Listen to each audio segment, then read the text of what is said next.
தமிழகத்தில் தேர்தல் நன்னடத்தை விதிமுறைகள் அமலுக்கு வந்த பின்னர் உரிய ஆவணங்கள் இல்லாமல் கொண்டு செல்லப்பட்ட 6,06,00,000 ரூபாய் கைப்பற்றப்பட்டுள்ளதாக தமிழக தலைமை தேர்தல் அதிகாரி தெரிவித்துள்ளார். இது தொடர்பாக அவர் வெளியிட்டுள்ள அறிக்கையில் 42,50,000 ரூபாய் மதிப்பிலான நகைகள் மற்றும் துணி வகைகள் உள்ளிட்ட பொருட்களையும் தேர்தல் அதிகாரிகள் பறிமுதல் செய்துள்ளதாகவும் கூறப்பட்டுள்ளது. இந்த பணம் மற்றும் பொருட்கள் வீடியோ மூலம் பதிவு செய்யப்பட்டு அரசு கருவூலத்தில் சேர்க்கப்பட்டதாகவும் தேர்தல் ஆணையத்தின் செய்திக்குறிப்பில் தெரிவிக்கப்பட்டுள்ளது.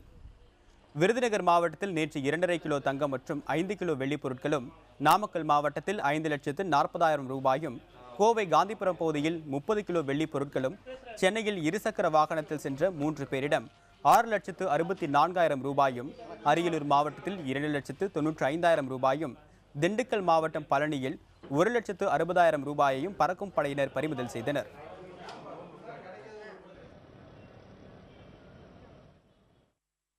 காஞ்சிபுரம் மாவட்டம் மதுராந்தகம் அருகே நடத்தப்பட்ட வாகன சோதனையின் போது உரிய ஆவணங்கள் இன்றி கொண்டு செல்லப்பட்ட 89 லட்சம் ரூபாயை தேர்தல் அதிகாரிகள் பறிமுதல் செய்தனர்.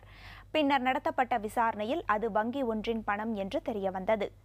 இதனையடுத்து பறிமுதல் செய்யப்பட்ட பணம் மீண்டும் வங்கியிடம் திருப்பி அளிக்கப்பட்டது. இதேபோல் கள்ளக்குறிச்சியில் உரிய ஆவணம் இன்றி எடுத்துச் செல்லப்பட்ட 10,58,000 ரூபாய் பறிமுதல் செய்யப்பட்டது. இந்த சம்பவம் போலவே கும்பகோணம் அருகே அண்டக்குடியில் பாபநாசம் தொகுதி தேர்தல் பறக்கும் படை அலுவலர்கள் நடத்திய சோதனையில் 13,50,000 ரூபாய் கண்டறியப்பட்டு பறிமுதல் செய்யப்பட்டது. அதே காரில் பல லட்சம் ரூபாய் மதிப்பிலான தங்க நகைகளும் இருந்தன. அவற்றிற்கு உரிய ஆவணங்கள் இருந்ததால் அவை பறிமுதல் செய்யப்படவில்லை.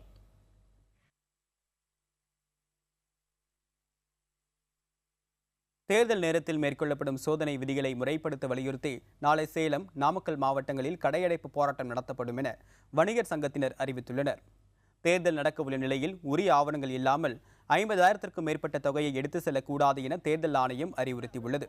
இதன் விளைவாக தமிழகம் முழுவதும் நடத்தப்பட்ட சோதனையில் உரிய ஆவணங்கள் இல்லாமல் இதுவரை 6 கோடி ரூபாய் பறிமுதல் செய்யப்பட்டுள்ளது. ஆனால் இந்த சோதனையால் தாங்கள் பெருமளவில் பாதிக்கப்படுவதாக வணிகர்கள் வருத்தம் தெரிவித்துள்ளனர். சில சமயங்களில் உரிய ஆவணம் காட்டியும் பணம் பறிமுதல் செய்யப்படுவதாக அவர்கள் குற்றம் சாட்டுகின்றனர். மேலும் தங்களின் அடையாள அட்டையை காட்டினால் பணத்தை பறிமுதல் செய்யாமல் தவிர்க்க வேண்டும் என்றும் அவர்கள் வலியுறுத்தியுள்ளனர்.